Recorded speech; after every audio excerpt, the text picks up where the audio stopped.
A graça e a paz do nosso Senhor, amém?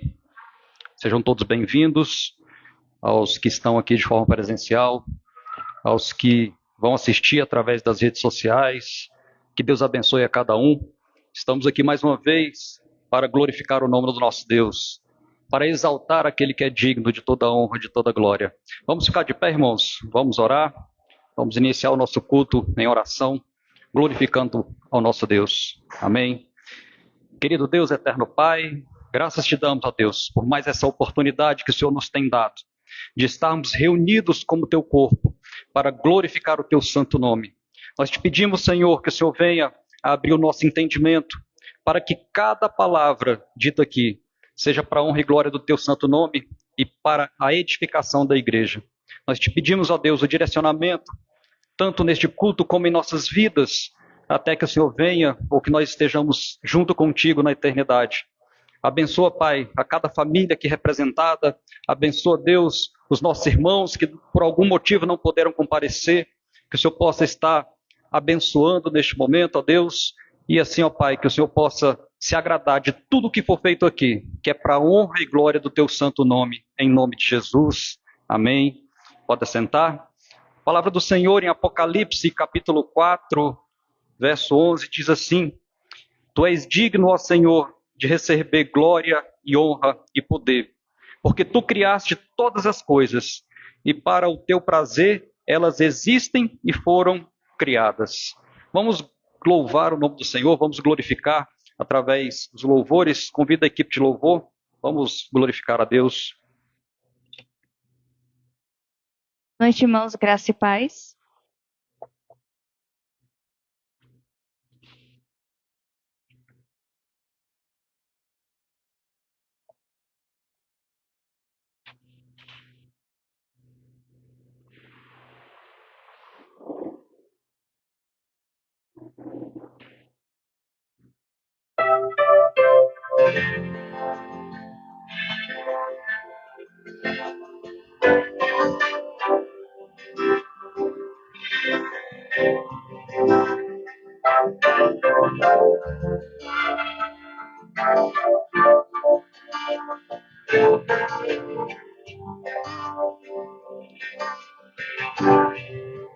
Pra te adorar, Senhor,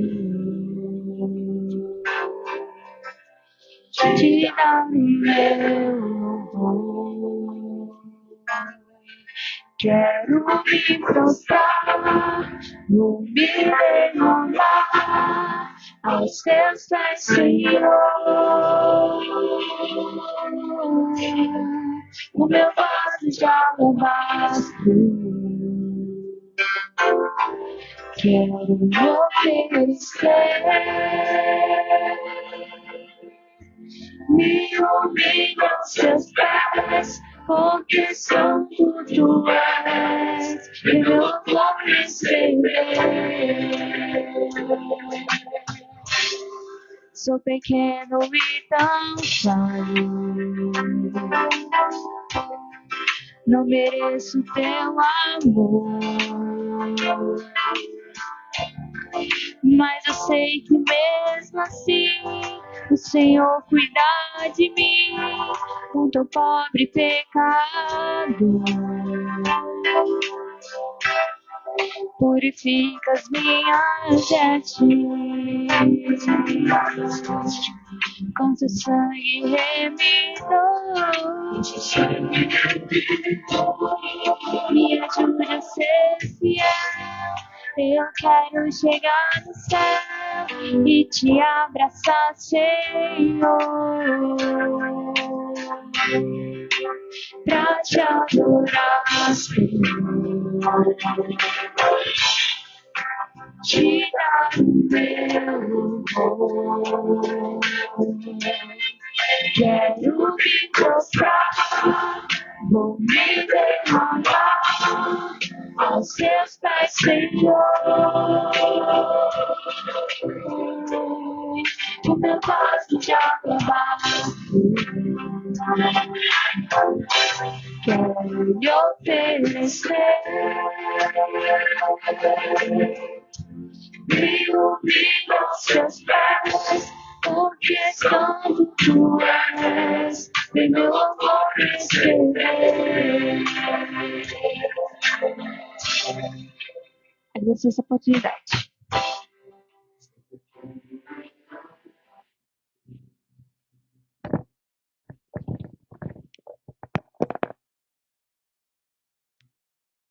Amém. Glória a Deus.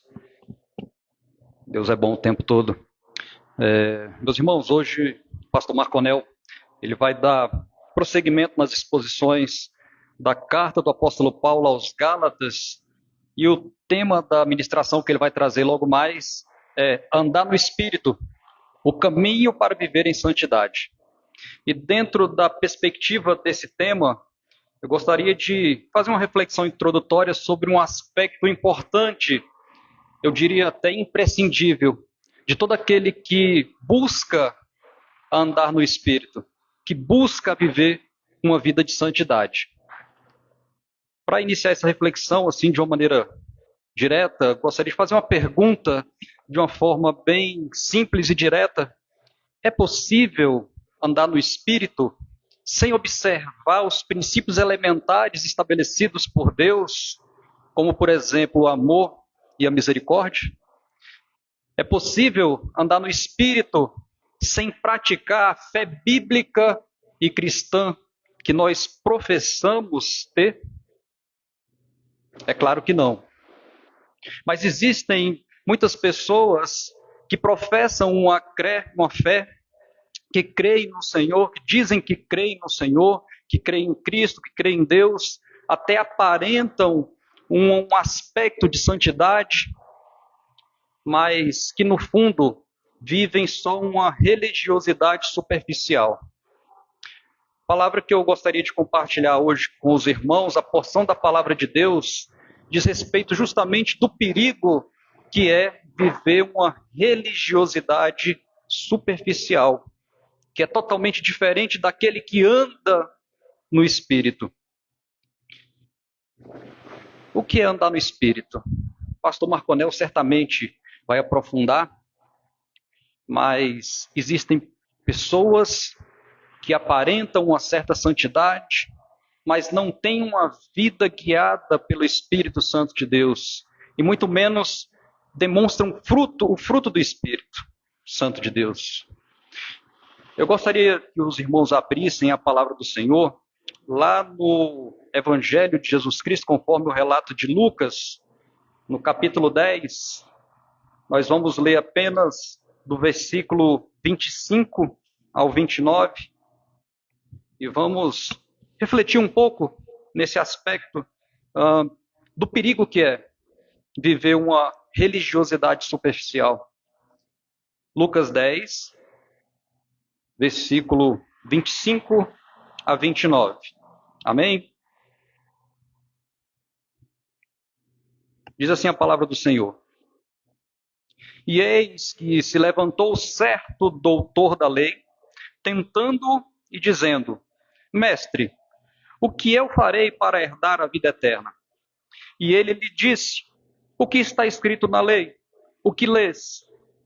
E ele, respondendo, disse: Amarás o Senhor teu Deus com todo o teu coração, e com toda a tua alma, e com todas as tuas forças, e com toda a tua mente, e a teu próximo como a ti mesmo. E ele disse-lhe: Tu respondestes corretamente. Faze isso e viverás. Mas ele, querendo justificar-se a si mesmo, disse a Jesus: E quem é o meu próximo? Só até aqui por enquanto. Essa passagem está dentro aí do contexto do ministério de Jesus, ele desenvolvendo e cumprindo o seu ministério aqui entre nós. No capítulo 10, no início desse capítulo que nós acabamos de ler, ele já havia comissionado os 70 discípulos para pregarem de 2 a 2. Os discípulos, após cumprirem a missão, voltam alegres, felizes, porque eles relataram que até os espíritos malignos se submetiam a eles. E Jesus faz uma advertência a eles, para que eles não se ficassem felizes por conta dessas coisas, mas que eles ficassem felizes por ter o nome escrito no livro da vida. E eis que nós chegamos aqui, Jesus ainda faz algumas observações a respeito do procedimento cristão, e eis que nós chegamos aqui, e é uma passagem bem conhecida que fala a respeito da parábola do bom samaritano, e esse doutor da lei, esse intérprete da lei, esse perito da lei, ele se dirige ao Senhor e faz um questionamento. Mas esse questionamento que ele faz, apesar de ser um tema importantíssimo na vida de cada um de nós, que é a vida eterna, não condizia com a intenção do coração desse perito na lei. Esse perito na lei, na verdade, ele não tinha interesse em obter uma resposta a respeito do que Jesus falaria sobre a vida eterna. Mas como a própria palavra do Senhor diz, a intenção dele era fazer uma prova do Senhor Jesus. Em outras versões está escrito assim. Nessa versão diz que ele tentando fez essa pergunta a respeito da vida eterna, tentando colocar Jesus em alguma situação difícil. E esse mestre da lei faz justamente uma pergunta que demonstra que ele, apesar de ser um doutor, um intérprete da lei, ele não tinha um entendimento correto a respeito do que as escrituras apontavam. Ele pergunta, perceba o que ele fala, o que eu farei para herdar a vida eterna? Pode alguém fazer alguma coisa para herdar a vida eterna? Pode alguém tentar justificar-se a si mesmo? Teria alguém argumento para que ele possa cumprir e ser merecedor da vida eterna? Mas é o que ele pergunta para Jesus. O que eu farei para herdar a vida eterna? E Jesus, sondando o coração daquele homem, ele já sabia das intenções daquele homem, ele devolve a pergunta, de uma certa forma mostrando que quem estava no controle de todas as coisas era o próprio Jesus. Ele devolve a pergunta dizendo, o que está escrito na lei? O que lês? Já que ele era perito na lei, já que era doutor na lei, Jesus espera que ele responda conforme está escrito na lei. E no verso 27 vem a resposta desse perito da lei. Diz assim o verso 27. E ele respondendo disse, amarás o Senhor, o teu Deus, de todo o teu coração e com toda a tua alma e com todas as suas forças e com toda a sua mente, e a teu próximo como a ti mesmo. Aquele perito na lei, como bom conhecedor das escrituras daquela época, responde de maneira correta, embasado no que estava escrito. Essa primeira parte da resposta é uma citação de Deuteronômio capítulo 6, verso 5, e a segunda parte, onde diz que amarás o teu próximo como a ti mesmo, é outra citação das escrituras do Antigo Testamento, que está em Levíticos 19, 18.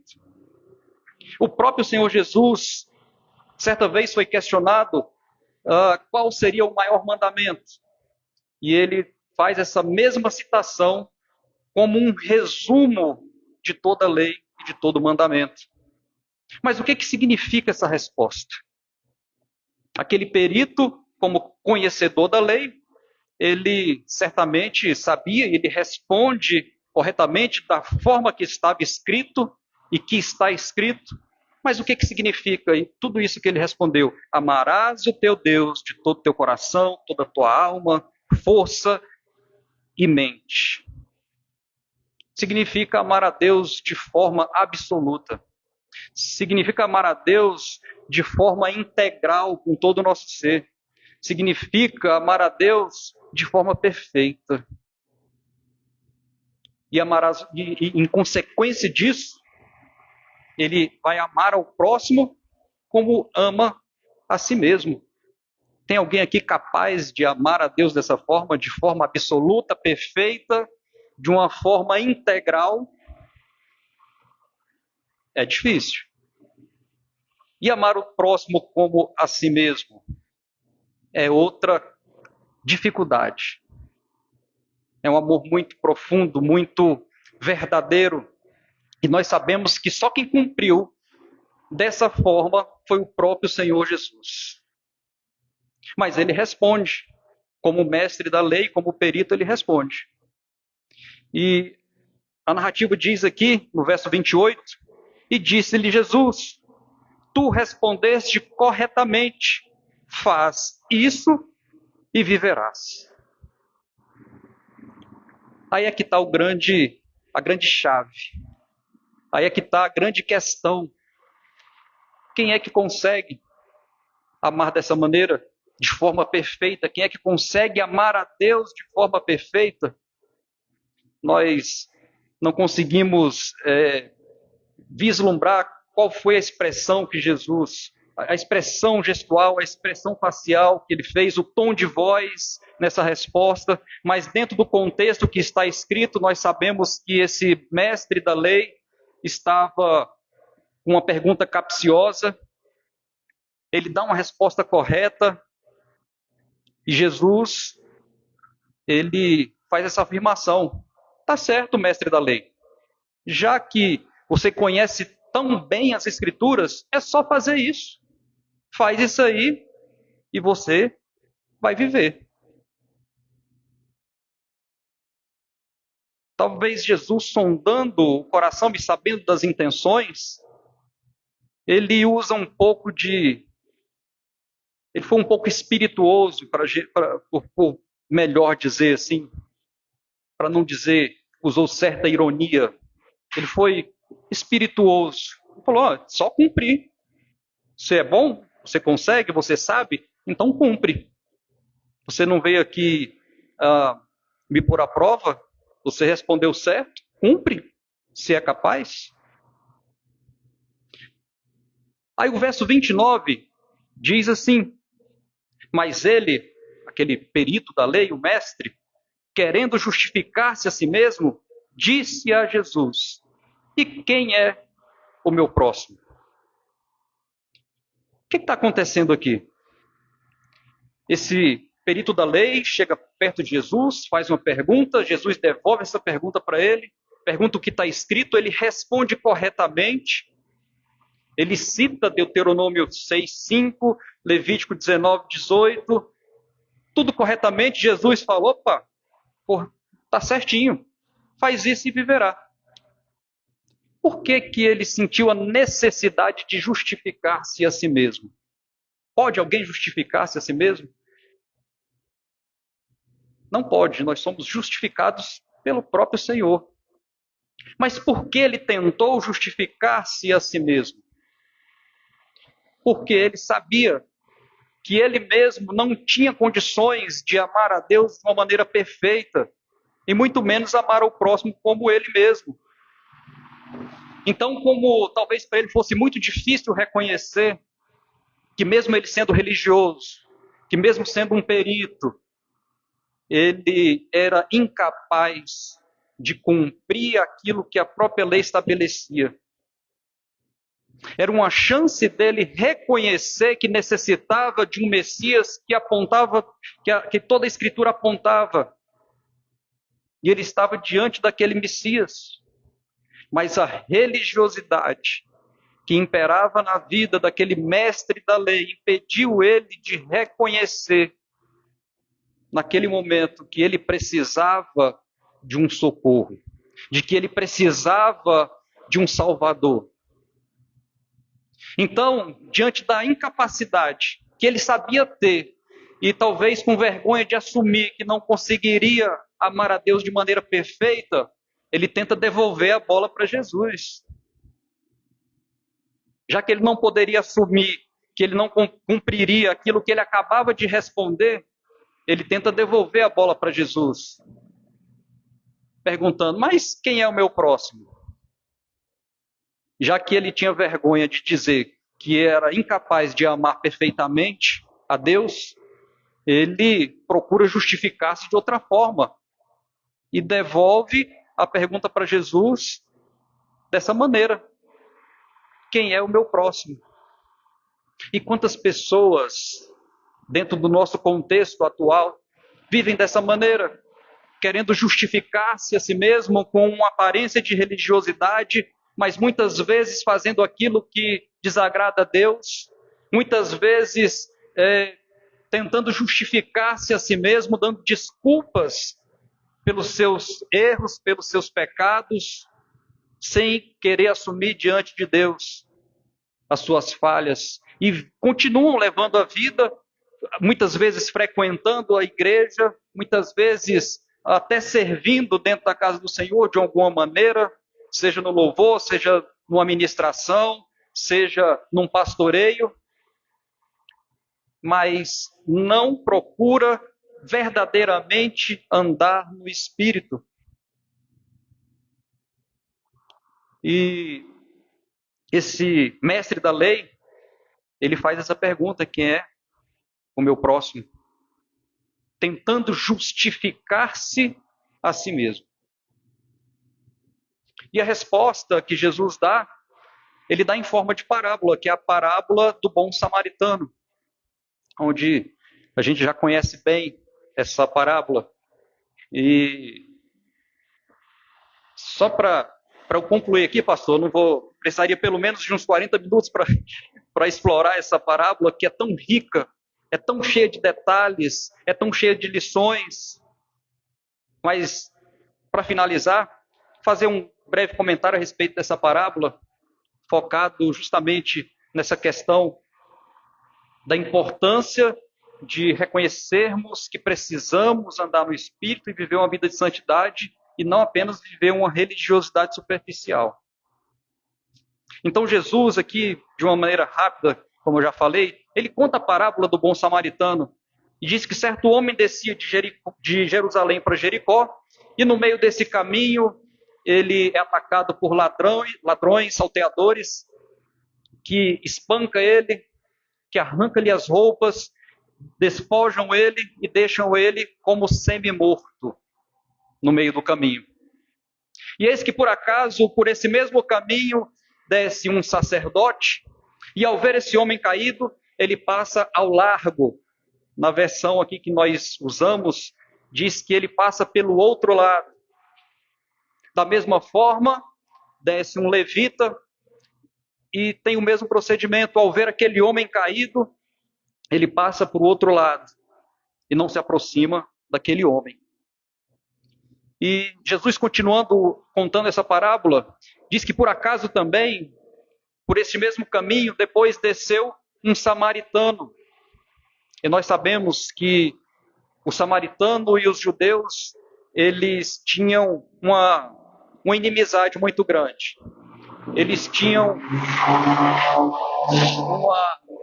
uma animosidade muito grande. Os judeus consideravam os samaritanos um povo relegado, por conta das misturas que foram feitas em casamentos entre gentios e samaritanos na época do cativeiro babilônico. Então eles tinham muita rivalidade. Samaritano era tido como uma ofensa. E Jesus inclui o samaritano nessa história. E diz que esse samaritano, ao ver aquele homem caído, teve o que nenhum dos outros dois religiosos teve. Foi compaixão. Diz que o samaritano, ele vai até aquele homem caído, passa azeite, passa vinho, cuida das feridas, coloca ele no seu próprio animal e leva para uma hospedaria. E chegando nessa hospedaria, ele paga antecipado o preço de 2 denários, que dava alguns dias de hospedagem para aquele homem que tinha sido atacado, e combina com o hospedeiro que quando ele retornasse, ele pagaria o restante do que fosse gasto. Ele teve misericórdia. Primeiro vem um sacerdote, depois um levita, 2 religiosos, que seriam para ser uma boa notícia. Opa, está vindo o sacerdote ali, está vindo o pastor ali, vai cuidar daquele homem. E o que acontece é que ele passa para o outro lado. Da mesma forma, o levita. E quem socorre aquele homem que estava quase morto foi um samaritano. mostrando compaixão. Então Jesus, após contar essa parábola, ele se volta para o perito da lei e pergunta para ele: quem foi o próximo desse homem que estava caído? E o perito na lei responde assim: o que mostrou misericórdia para com ele?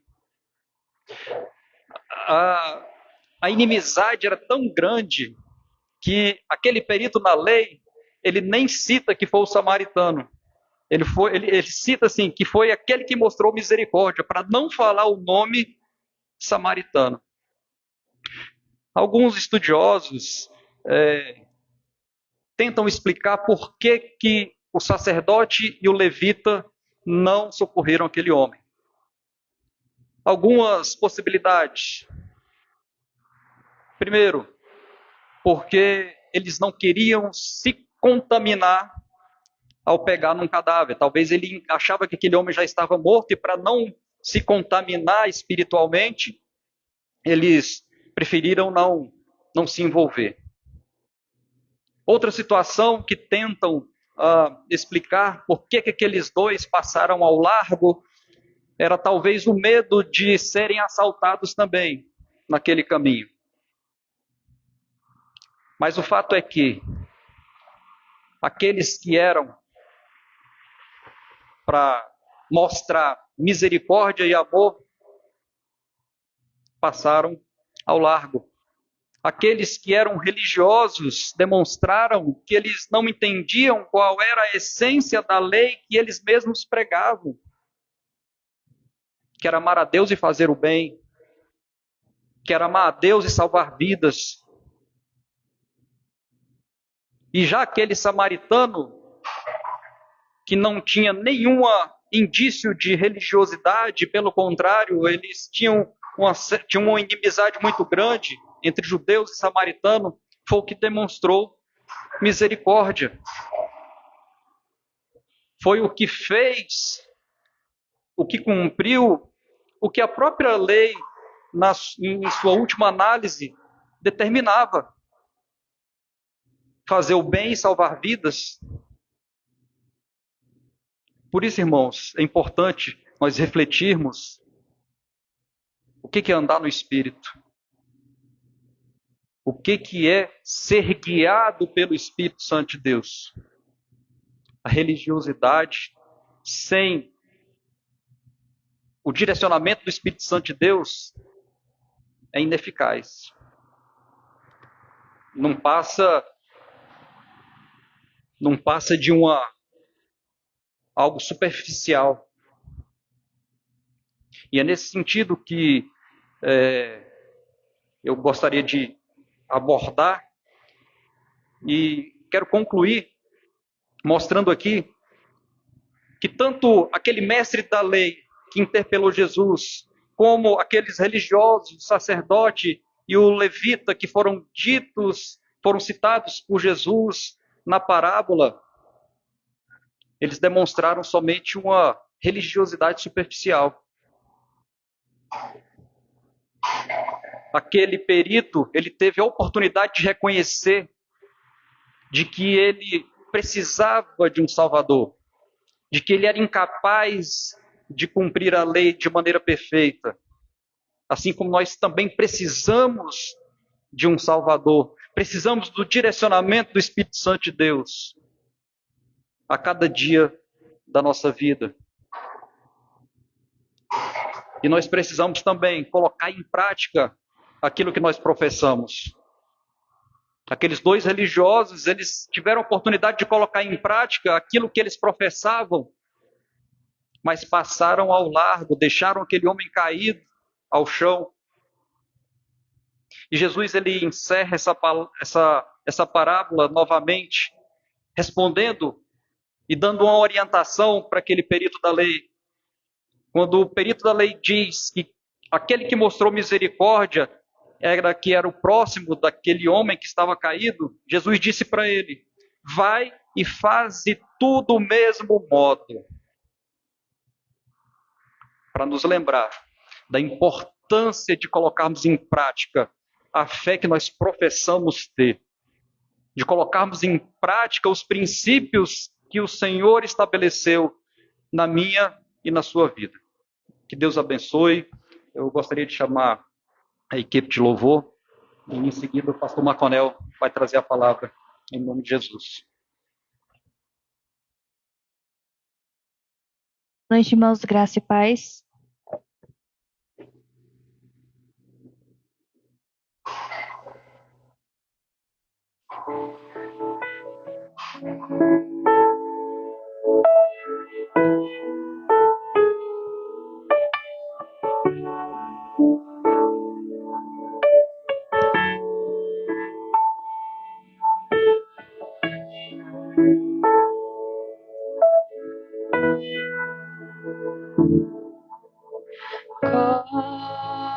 Cobre-me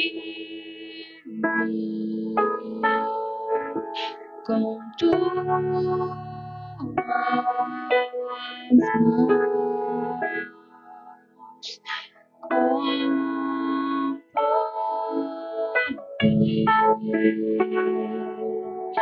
vem me esconder, Senhor. Se o trovão e o mar se erguendo vem, sobre a tempestade eu voarei, sobre as águas tu também as rei,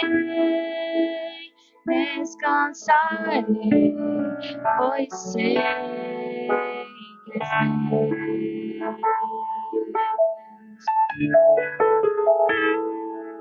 que minha alma está segura em ti. Sabes bem que em Cristo firme está. Se o trovão e o mar se erguendo vem, sobre a tempestade eu voarei, sobre as águas tu também as rei, descansarei, pois sei que és Deus. Agradeço essa oportunidade.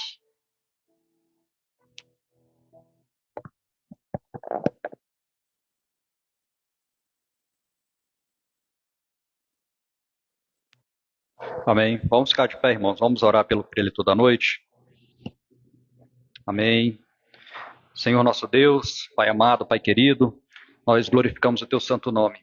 Abençoa, Pai, neste momento, que a tua palavra será ministrada. Abençoa o nosso entendimento. Nós possamos, ó Deus, colocar em prática tudo aquilo que o Senhor tem nos mostrado, tem nos ensinado. Que o teu nome seja glorificado, ó Deus, através das nossas atitudes. Nós colocamos de maneira especial diante do teu altar, na tua presença, ó Pai, a vida do pastor Marconel. Que o Senhor venha capacitá-lo a cada dia, Deus. Que o Senhor venha despertar no seu coração cada vez mais o desejo de te conhecer, o desejo, ó Deus, de aprender da tua palavra e a capacitação para trazer o estudo, a palavra ao teu povo. E assim, ó Deus, que o teu nome seja glorificado para todo sempre, em nome de Jesus. Amém.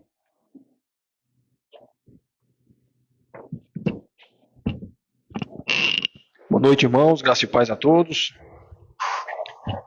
Estamos mais uma noite, mais um domingo, para a honra e glória do nosso Senhor e Salvador Jesus Cristo.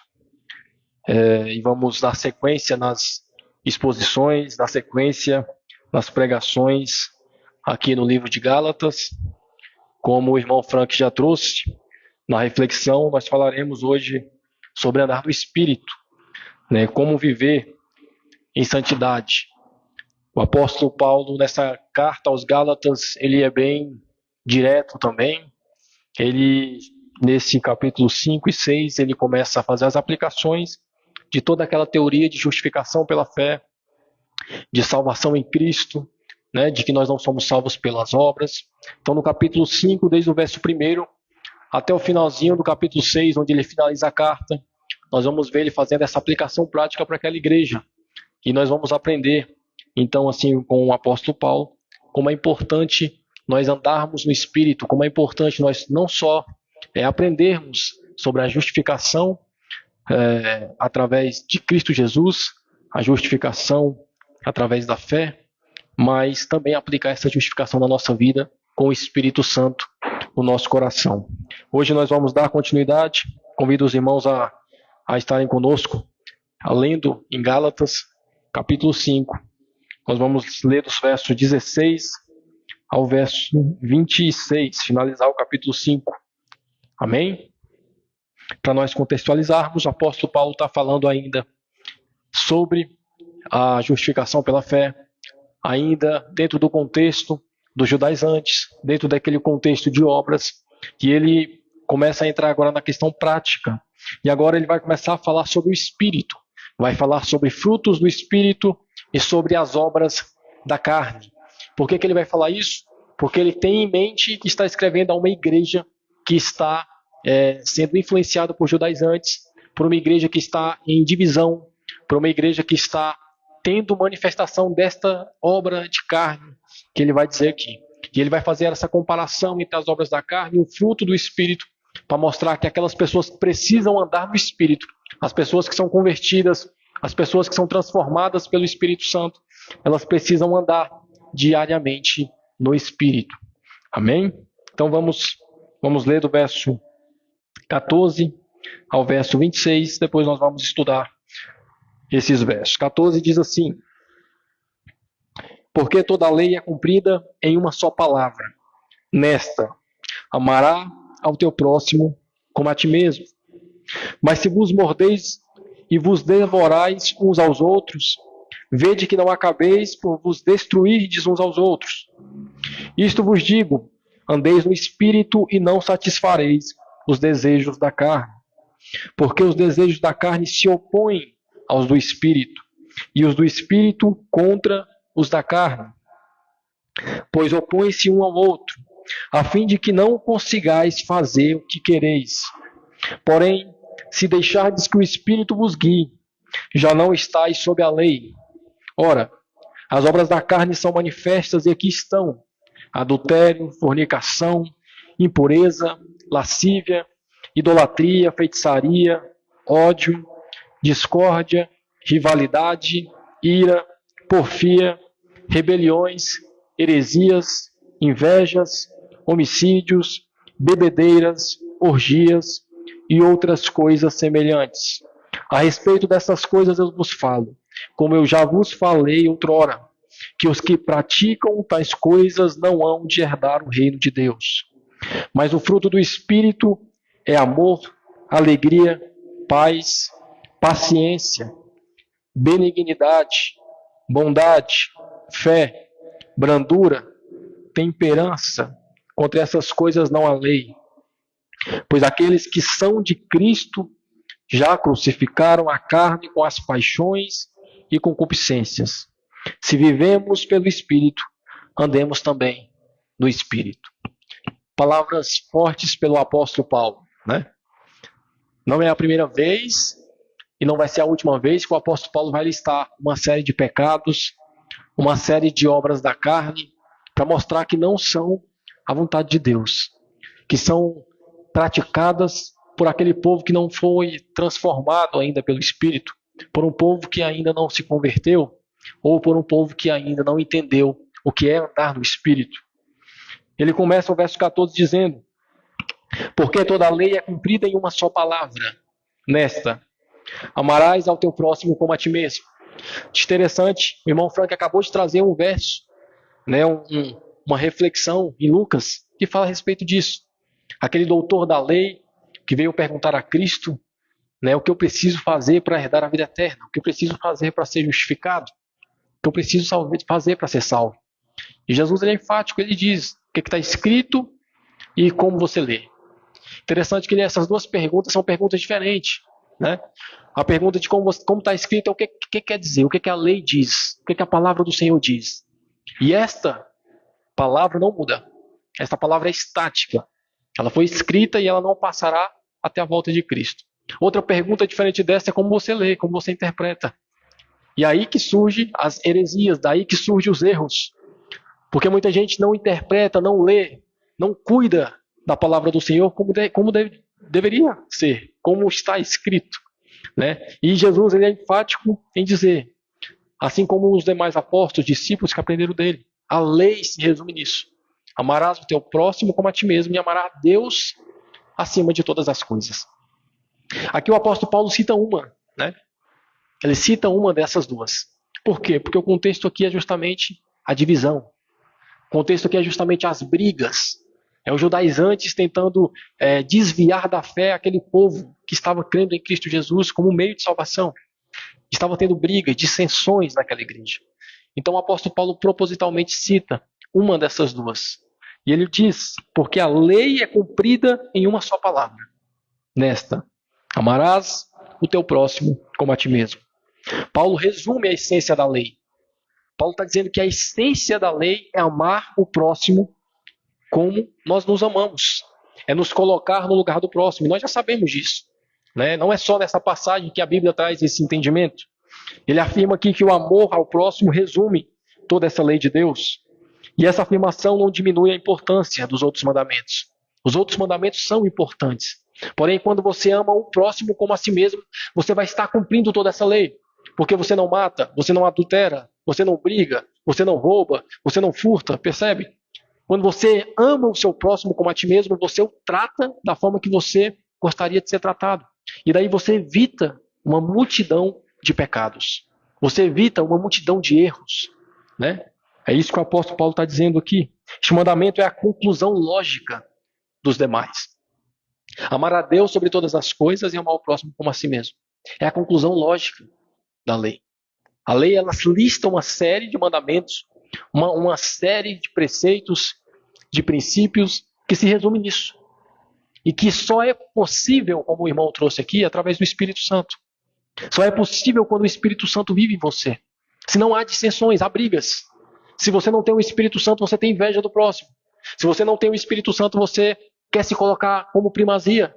Você considera o próximo como inferior a você. Né? A consequência lógica de você não amar o próximo como a si mesmo é você descambiar e tropeçar em todos os demais mandamentos da lei. Por isso que esse é o cumprimento da lei. Por isso que o apóstolo Paulo diz isso.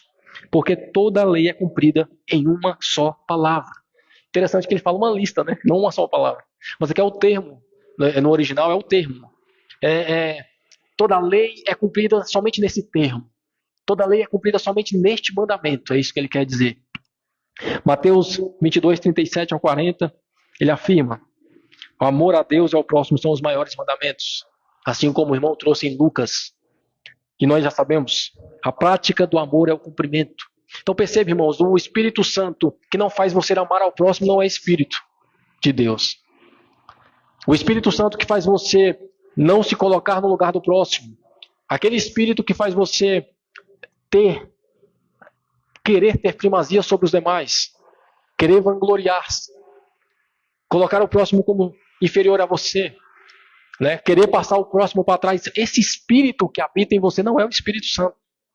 Porque o Espírito Santo ele faz justamente você ter essa lei compactada no seu coração. Ter essa lei cumprida no seu coração. Amar o próximo como a ti mesmo. O amor ao próximo aqui não é somente um sentimento. Perceba, o irmão trouxe de forma bem prática isso. Quando aquele doutor da lei indaga Jesus e Jesus responde, e de novo pergunta ao doutor da lei, e o doutor da lei, como doutor, ele responde de forma correta. E aí ele pergunta: o que é que eu faço? Quem é meu próximo? Né? Ele não pergunta como eu devo amar. Ele não pergunta, porque isso para o judeu ele sabe o que quer dizer amor. O judeu sabe que o amor não é um sentimento. O judeu sabe que o amor não é apenas falar. O judeu sabe. Tanto é que na maioria das traduções, a palavra amor no grego significa caridade, prática, fazer o bem. E Jesus responde: quem é meu próximo? Jesus responde quem é o próximo, mostrando como praticar. Quem é o próximo? Aquele que faz o que tem que fazer. Quem é o próximo não é aquele que diz que ama. Não é aquele que expressa com palavras somente. É aquele que pratica. Né? É a mesma coisa que Jesus diz. Mostrareis que me amam quando vocês guardam os meus mandamentos. Vocês mostram que me amam, vocês expressam o meu amor quando vocês fazem aquilo que devem fazer. E aqui não é diferente. Amar o próximo como a si mesmo. Não é você dizer eu te amo. Não é você chegar para o seu próximo, para o seu amigo, para aquelas pessoas que é difícil de amar, né? Pessoas que são mais difíceis, porque com familiares é fácil amar. Amigos são fáceis da gente amar. É difícil quando você deve amar uma pessoa que não crê na mesma coisa que você, que não pensa da mesma forma, que tem uma ideologia diferente. Mas perceba, amar não é sentimento. Amar é você fazer, é você praticar. É muitas vezes você fazer sabendo que não vai ter nada em troca. É muitas vezes você fazer porque sabe que está fazendo porque é um mandamento de Deus. Isso é amar ao próximo, não é um sentimento. Esse amor é possível somente através da regeneração, através da mudança de vida, através da necessidade de nascer de novo. É necessário que você nasça de novo, que você se torne um novo homem, uma nova mulher, para que você experimente o que é amar o próximo como você se ama, como amar a si mesmo. Né? Amar ao próximo aqui não é apenas evitar prejudicá-lo. Amar ao próximo aqui não é apenas elogiá-lo. É você buscar a todo tempo o bem dele. E isso significa perdoar. Isso significa ajudar. Isso significa tratar os outros com dignidade. Isso significa ajudar fisicamente, financeiramente, emocionalmente, psicologicamente, da forma que você precisar. Da forma que o outro precisa. Da forma que você tem a possibilidade de ajudar. E esse é amar ao próximo. E por que eu estou dizendo isso? Porque Paulo tem isso em mente quando escreve essa carta. A igreja está em confusão, em dissensão. A igreja está em divisão. Uns dizendo uma coisa, outros dizendo outra. Uns pregando o evangelho puro e outros pregando o evangelho corrompido, né? Fermentado, que é o que o apóstolo Paulo diz. E ele diz, quando você ama o próximo, você precisa colocar-se no lugar dele. Não tem que ter essas brigas, essas dissensões. E ele vai listar uma série de pecados, e muitos deles tem naquela igreja. O verso 15 diz, mas se vos mordeis e vos devorais uns aos outros, observe, vede, olhe, vede que não acabeis por vos destruir uns aos outros. Agora ele está falando diretamente, né? Se vocês mordem uns aos outros, se vocês estão se destruindo. Paulo alerta aqui contra as disputas dentro da igreja.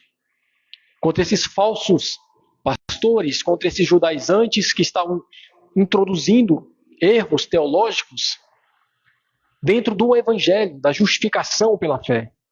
A linguagem aqui figurada, né, que ele utiliza, morder, devorar, mostra conflito, irmão. E hoje acontece isso. Né? E eu trago para você um exemplo prático e real que está acontecendo hoje em dia. Está acontecendo uma briga dentro da igreja da Lagoinha, se os irmãos não estão acompanhando, perceba. Entre 3 irmãos, entre um pai e um pastor, 3 irmãos. O que é isso? Isso é briga, isso é dissensão, isso é divisão. Um mordendo o outro, um devorando entre si. Olha o que o apóstolo Paulo diz aqui. Mas se vocês mordem uns aos outros, mas se mordeis e vos devorais uns aos outros, cuidado, vede que não acabeis por vos destruir. Vocês vão acabar se destruindo. A destruição chegará. Essas atitudes egoístas, essas atitudes individualistas entre vocês, buscando glória, né, buscando poder dentro da igreja, isso vai acabar com vocês, vai acabar com a igreja. Isso só mostra que vocês não estão amando uns aos outros como se amam. Isso só mostra que vocês não estão andando no Espírito. Isso evidencia as obras da carne. As obras da carne estão se manifestando. Estão vindo à tona. E quando as obras da carne aparecem, quando as obras da carne se manifestam na sua vida, elas estão mostrando que você não está andando no Espírito. Porque é um contra o outro. Ele vai dizer aqui nos versos seguintes. Contendas, né? Essas contendas, essas brigas. Isso vem de quê? Vem de desejos egoístas. Vem de desejos do nosso próprio coração. Vem da nossa natureza, a carne. ela é pecaminosa. E a carne que eu digo aqui não é a carne material, irmãos, é a natureza humana.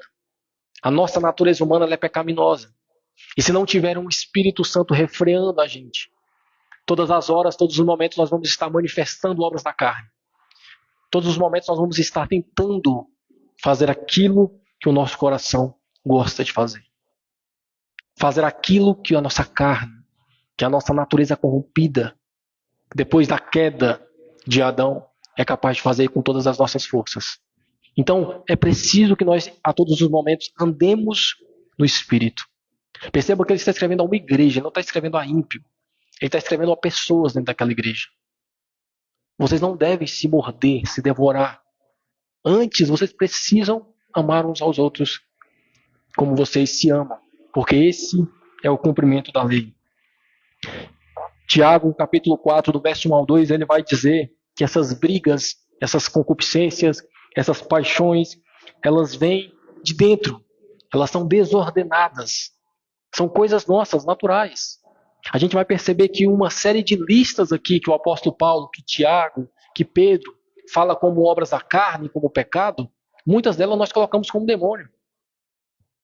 Muitas delas nós interpretamos aqui erroneamente como demônios, como espírito maligno, espírito de adultério. A gente vai ver. Espírito diz, não é você, é seu coração. É simplesmente o seu coração fazendo aquilo que você quer. Se você não tem um espírito. E nós precisamos nos preocupar com isso. Essas atitudes aqui só evidenciam, só mostram a ausência e a submissão que você não tem ao Espírito Santo. É isso que o apóstolo Paulo está passando para essa igreja nesta carta. Verso 16 ao 18 ele diz: Isto vos digo, andeis no Espírito, não satisfareis dos desejos da carne, porque os desejos da carne se opõem aos do Espírito, e os do Espírito contra os da carne, pois eles opõem-se um ao outro, a fim de que não consigais fazer o que quereis. Porém, se deixardes que o Espírito vos guie, já não estáis sob a lei. Perceba, isto vos digo, andeis no Espírito. Andeis no Espírito. Andar no Espírito significa viver sob a direção do Espírito Santo. Significa viver sob a orientação, ser guiado pelo Espírito Santo. E como é que eu faço para ser guiado pelo Espírito Santo? Ser capacitado pelo Espírito Santo. Matando a carne. É uma responsabilidade, irmãos. Lembra em Efésios, o apóstolo Paulo diz a mesma coisa? Não vos embriagueis com vinho, mas enchei-vos do Espírito. Ali, assim como você não deve fazer uma coisa, você deve fazer a outra. Aqui é da mesma forma. Andeis no Espírito e não satisfareis os desejos da carne. Você precisa matar a carne.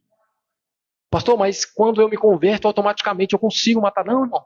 Quando você se converte, abre a sua mente, existe uma regeneração, agora você tem capacidade para conseguir lutar contra o pecado.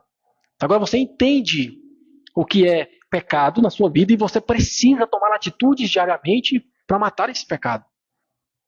Você sabe onde você tropeça, você sabe onde você cai, mas você sabe também como fazer para não tropeçar. Como fazer para não cair. É uma responsabilidade do homem. É uma responsabilidade de cada um de nós matar, mortificar, crucificar a carne, que o apóstolo Paulo diz. Crucificar a carne, matar a carne, mortificar a carne.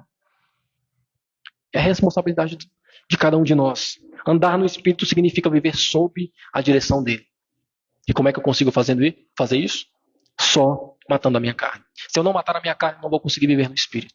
Eu posso ser um homem regenerado, que vou viver tropeçando, que vou viver tropeçando no caminho, que vou viver caindo. E uma hora ou outra a minha fé vai diminuir. Uma hora ou outra você vai ter consequências. E o apóstolo Paulo está dizendo isso. Andeis no Espírito e mata a carne. Por quê? Porque a obra da carne ela é manifesta. E se a obra da carne ela é manifesta, está mostrando que você não está andando no Espírito. Está mostrando que você não é um crente praticante. Que você não está sendo maduro na fé. O apóstolo Paulo é bem claro em dizer isso. É ter uma vida governada por Deus. Isso aqui não é apenas evitar o pecado, mas estar em constante dependência, constante direção de Cristo. Muitas vezes nós evitamos o pecado. Nós sabemos o que é pecado, mas não buscamos a direção do Espírito. Nós tomamos nossas próprias decisões. Nós queremos governar a nossa vida. Não, eu não faço isso, é pecado, consigo matar esse pecado, consigo fugir da aparência do mal. Porém, a oposição disso é buscar o Espírito, mas eu não busco o Espírito. O apóstolo Paulo está dizendo o contrário. Além de matar a carne, você precisa andar no Espírito. Além de matar a carne, você precisa ser guiado pelo Espírito.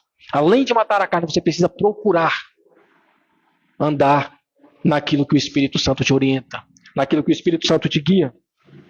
Andar no Espírito é viver uma vida controlada por Deus, pelo Espírito Santo, ter a mente controlada por Cristo, ter os passos guiados pela instrução do Espírito Santo, ter o seu coração guiado pela palavra do Senhor, não fazer aquilo que vem à teia na sua mente, o que acha certo e o que não acha, não ser influenciado pelo mundo, pelo que é certo e o que não é certo, porque nós vamos ver aqui que muitos das obras da carne hoje é considerada um simples pecado normal. O que é uma inveja? Né? O que é uma inveja hoje em dia? E o apóstolo Paulo deixa claro que se você está tendo isso, você está manifestando obras e está mostrando que você não está andando no Espírito. Nós estamos relativizando essas obras da carne. Ou nós muitas vezes colocamos essa obra da carne como algo demoníaco. Nós tiramos a responsabilidade de nós mesmos. Nós tiramos a responsabilidade de matar esse pecado e colocamos a responsabilidade do poder sobrenatural de Satanás. Perceba como nós tropeçamos ou numa coisa ou outra. E não temos esse equilíbrio para saber que assim como matamos a carne, assim também devemos andar no Espírito.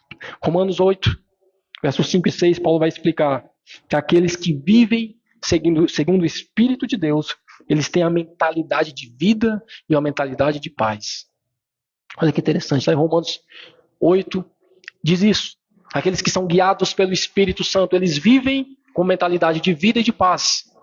Eles vivem aplicando aquilo que aprendeu em sua vida diariamente. Seja com vida, seja com paz, seja com qualquer outra coisa. Aqueles que são guiados pelo Espírito Santo não vivem em dissensões. Não vivem no meio desses pecados que serão manifestos aqui nos versos seguintes.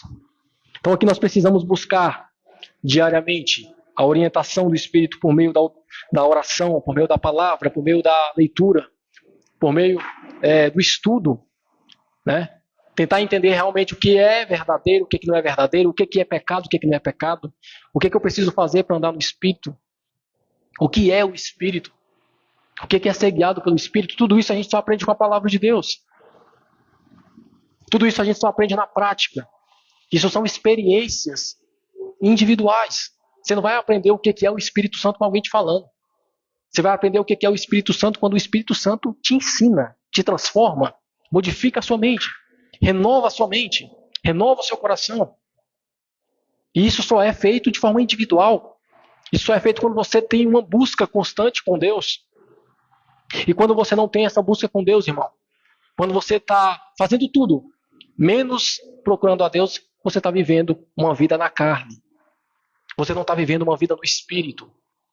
Quando a sua preocupação maior é qualquer outra coisa a não ser Deus, a não ser estudar a palavra, a não ser orar, a não ser aplicar os princípios bíblicos na sua vida, nas suas decisões. Cuidado. Cuidado, talvez você esteja vivendo na carne, não saiba. Talvez você esteja vivendo fora, não esteja guiado pelo Espírito Santo e não está sabendo. Carne. Carne, aqui como a gente já falou, não é a carne física. Não é a carne material. É a nossa natureza. São os nossos pecados internos, aquilo que o nosso coração gera quando não há uma transformação verdadeira. Né? Carne, aqui nesse termo, não é simplesmente o corpo físico, mas a nossa natureza pecaminosa que está em todo ser humano. A partir do momento que ele nasce, até o momento que ele morre. E essa natureza carnal que nós temos só será tirada de nós quando Cristo voltar. Então não tem que ter descanso. Existe uma luta constante dentro de você. Ora, a sua carne está sendo manifesta. Ora, o Espírito está te guiando. Mas a ordem do apóstolo Paulo, a ordem de Deus, a ordem de Cristo para nós é: Mate a carne e viva no Espírito. Mate a carne e seja guiado pelo Espírito. E ele vai continuar aqui, verso 17, porque os desejos da carne se opõem, são contrários aos do Espírito. Pastor, mas eu não estou com vontade de ir para a igreja. Lógico. Você está vivendo na carne. Pastor, mas eu não estou com vontade de ler a Bíblia. Lógico. Os desejos da carne se opõem.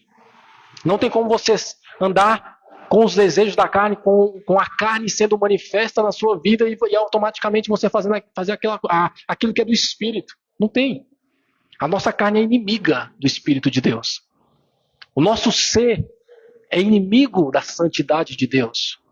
Só é possível existir dentro de nós duas naturezas quando há transformação. E mesmo assim a natureza carnal ainda continua. Mesmo assim eu tenho que viver com essa natureza carnal, matando essa natureza, mortificando essa natureza, crucificando essa natureza diariamente. E interessante que eu pergunto aqui, onde é que está o livre-arbítrio? Onde está o livre-arbítrio? Eu não quero pecar, não vou pecar. Onde está o livre-arbítrio dizendo que agora eu consigo fazer o bem? O apóstolo Paulo é muito claro no verso 17, porque os desejos da carne se opõem aos do Espírito.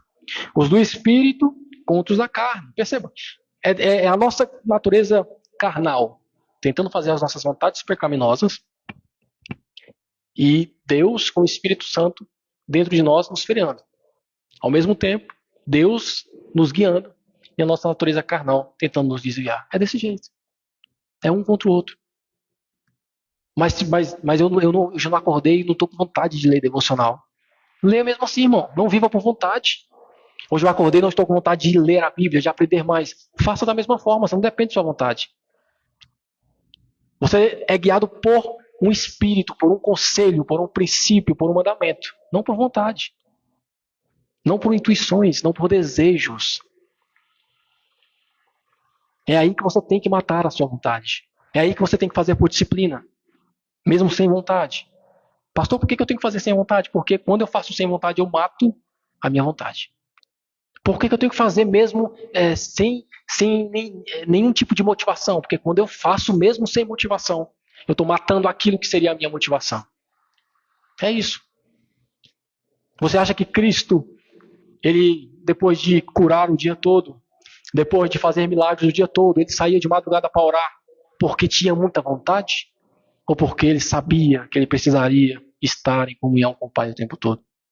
Ele matava o cansaço dele. Ele voltava e falava, como é que vocês não conseguem ficar 1 hora vigiando, já estão dormindo?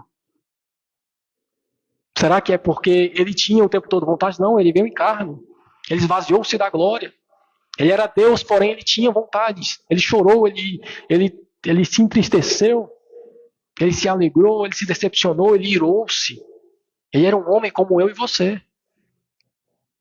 E assim como os demais apóstolos. Nós precisamos fazer, meu irmão, minha irmã, não a minha nem a sua vontade, mas aquilo que a palavra do Senhor nos diz. Olha o verso como diz no finalzinho do verso 17. Os desejos da carne se opõem aos do Espírito. Os desejos do Espírito contra os da carne, pois opõem-se um ao outro. Aí agora vem o finalzinho, ele diz, a fim de que não consigais fazer o que querem. Vocês não conseguem fazer o que querem. Se nós, na hora da conversão, fosse tirado toda a nossa pecaminosidade, todo o nosso desejo, e nos transformaria numa pessoa nova, uma nova criatura.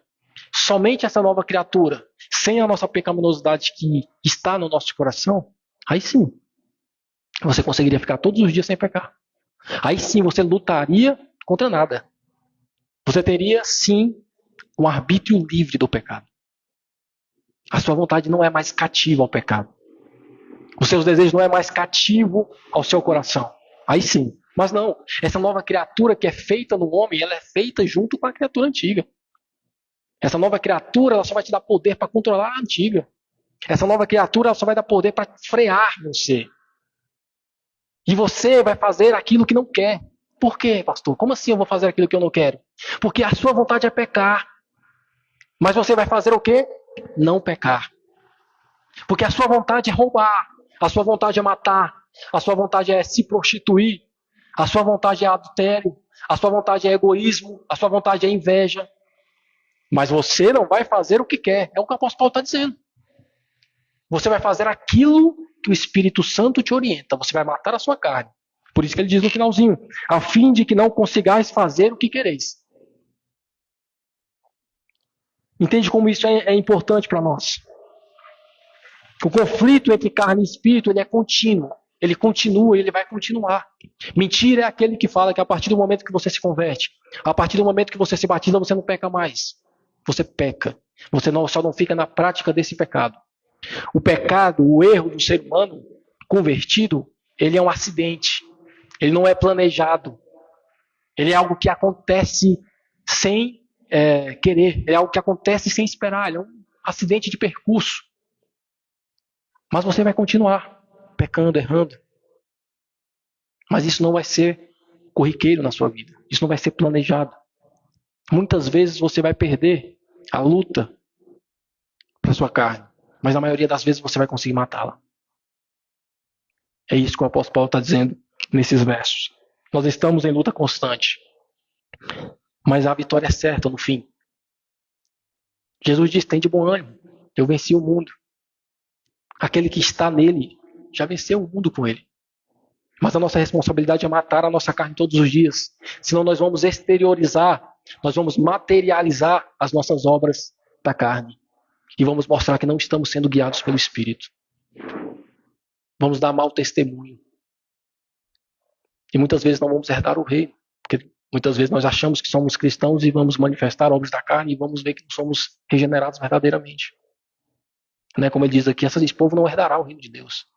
Se você faz isso aqui e não há um incômodo no seu coração, se você faz isso aqui e não há um Espírito Santo te incomodando, te convencendo que isso é um pecado, cuidado. Talvez você não tenha essa outra natureza, que é o Espírito Santo em você. Talvez você precise nascer de novo. Talvez você precise ser regenerado. Nós precisamos reconhecer quais são as áreas da nossa vida, as lutas que nós temos, que precisamos matar todos os dias. Precisamos mortificar. Precisamos crucificar com Cristo, como o apóstolo Paulo vai dizer. E nós precisamos cultivar hábitos espirituais, irmãos, para conseguirmos andar no Espírito. Nós somos bombardeados por influência, bombardeados de todas as formas, seja por dinheiro, seja por erotismo, seja por falso testemunho, né, seja por heresias. Nós somos bombardeados. Se nós não mantivermos hábitos saudáveis, espirituais, alicerçados nos princípios bíblicos, nós muitas vezes vamos errar e vamos manifestar essas obras que o apóstolo Paulo vai dizer aqui. Verso 19, 18, ele diz, porém, se deixardes que o Espírito vos guie, já não estáis sob a lei. Que é interessante. Aqui o apóstolo Paulo não está dizendo sobre conversão. Isso que eu quero que os irmãos entendam. O apóstolo Paulo não está dizendo que você pode deixar ou não o Espírito Santo entrar na sua vida. Não é isso que ele está dizendo. Aqui ele está falando para pessoas cristãs que estão se mordendo, se degladiando entre eles. Pessoas que estão manifestando dentro da igreja obras da carne e obras do Espírito. E ele está falando que nós temos essa responsabilidade de matar as obras da carne e andar no Espírito. E aí ele diz assim, agora se vocês não andar no Espírito, né, vocês vão manifestar a obra da carne. Porém, se vocês deixardes, é o que ele vai dizer aqui, ó, porém, se deixardes que o Espírito vos guie, ou seja, se vocês andam no Espírito, ou seja, se vocês são guiados no Espírito, já não estáis sob a lei. Se vocês andam no Espírito, se vocês se deixam ser guiados, matam as suas carnes todos os dias, faz aquilo que vocês não querem, que é pecar. Se vocês andam no Espírito, agora vocês já não estão mais sob a lei. Vocês estão vivendo no Espírito. Vocês estão vivendo de acordo com a palavra de Deus, de acordo com Cristo, de acordo com essa justificação pela fé que eu estou pregando à sua igreja. É isso que ele está dizendo. Verso 19 e 21, 19 ao 21, ele diz, ora, as obras da carne são manifestas e aqui estão. Ele vai listar uma lista, né, vai fazer uma série de pecados que ele chama de obras da carne, que não são só esses, né?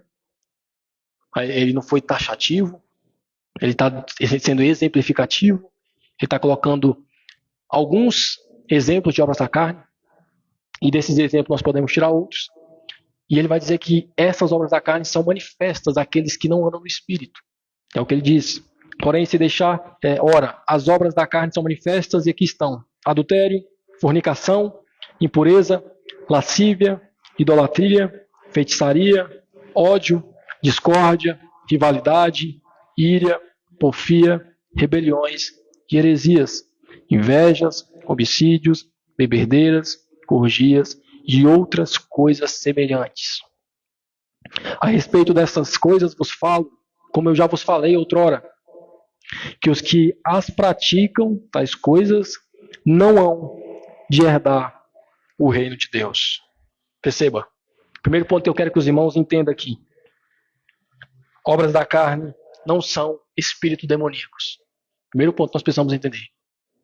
Obras da carne não são espíritos demoníacos. Obras da carne são coisas, pecados, intenções, desejos que o nosso coração produz. Que o nosso coração tem, por natureza, esse desejo, essa pecaminosidade. Meu irmão ou minha irmã, talvez você não se enquadre em muitos aqui. Talvez em um. Talvez em vários. Talvez em todos. Aqui não há um grau de maior ou menor pecador. Aqui é um exemplo de que quem pratica essas coisas não está andando no Espírito. São pessoas que não estão matando a sua carne, que não estão mortificando a sua carne. E perceba o que ele fala: adultério, fornicação, impureza, lascívia. Adultério nós sabemos o que é, né? Nós sabemos o que é adultério, nós sabemos o que é fornicação. Fornicação no contexto bíblico é você ter relação antes do casamento, ter relação fora do casamento. É muito parecido com adultério. Impureza e lascívia, ele está ligado aqui a tudo que é imoral sexualmente, né? As nossas vontades. Deus cria o homem com um desejo para fazer algo bom. Mas nós, como somos depravados e caímos, né, nos nossos erros, nós pegamos aquilo que é bom e excedemos. Então, Deus ele fez o sexo para ser utilizado entre homem e mulher, no casamento. E nós utilizamos isso, nos excedemos. E daí, do nosso coração, sai todas essas obras da carne que são pecados. Não é pecado aquilo que Deus fez entre homem e mulher. É pecado aquilo que nós fazemos fora da ordem de Deus. Perceba que adultério, fornicação, impureza, lascívia, é tudo relacionado a isso. Há uma ordem dada de Deus fora daquele contexto. É o nosso coração trabalhando. É o nosso coração colocando em prática aquilo que nós somos. Pegar aquilo que é de Deus e transformar em algo que não é. Pegar aquilo que é de Deus e extrapolar. Fazer aquilo que está além. Né? Isso é coisa do nosso coração. Pastor, mas o diabo ele atenta sim. Pastor, mas Satanás ele tenta sim. Porém ele tenta aquilo que está dentro de você, irmão. Ele não tem capacidade de chegar em você e colocar dentro do seu coração um adultério. Ele sabe que você é um homem que pode adulterar e ele te tenta. Ele sabe que você é um homem que pode fornicar e ele te tenta. Ele sabe que você é um homem puro e ele te tenta. Percebe? O diabo ele não tem poder sobre você se você mortifica a sua carne. Ele vai ter poder sobre você se você não andar no Espírito. Ele vai ter poder sobre você se você andar fazendo as suas vontades. Fazendo aquilo que quer, como Paulo diz, né? Fazendo do seu coração um trono, né? Colocando as suas vontades no centro da sua vida. E é isso que o diabo faz hoje na vida de muita gente. E muita gente vai falar isso é obra de Satanás. Não, irmão, isso é obra da carne que Satanás utiliza para que você caia. Ele continua a idolatria, feitiçaria. Dois pecados ligados ao quê? A adoração. Perceba, adorar a Deus é perfeito. Saindo dali é um erro. Idolatria é o quê? É você adorar qualquer outra coisa que não seja Deus. Feitiçaria é o quê? É você adorar não só outras coisas, mas você adorar aquilo que é contra Deus e utilizar isso para o seu bem, né? Trabalhar com o oculto. Perceba? É você utilizar aquilo que Deus te deu como santo e bom, que é adorá-lo, amar a Deus sobre todas as coisas, todo o seu coração, e você desviar o foco. Então perceba, é a obra da carne, é o nosso coração trabalhando. É o meu e o seu coração falando que nós somos sem Cristo Jesus. Ele continua: ódio, discórdia, rivalidade, ira, porfia. Perceba, ódio, discórdia, briga. Teu coração ama isso. Ódio, contendas. O nosso coração ama. E nós precisamos lutar todos os dias contra isso. Rivalidade, né, no mau sentido da palavra. Ira, e aqui é no mau sentido, é você irar-se, você não ter temperança, você ser irado ao extremo. Porfia, está relacionado à pornografia, relacionado a muitas coisas de extrapolação sexual também. Então perceba, são tudo aquilo que nós temos em nós, que fomos criados com isso. Somos seres humanos, somos criados com pessoas que se entristecem, que fica feliz, que se ira, né? Somos criados dessa forma. Porém, nós extrapolamos.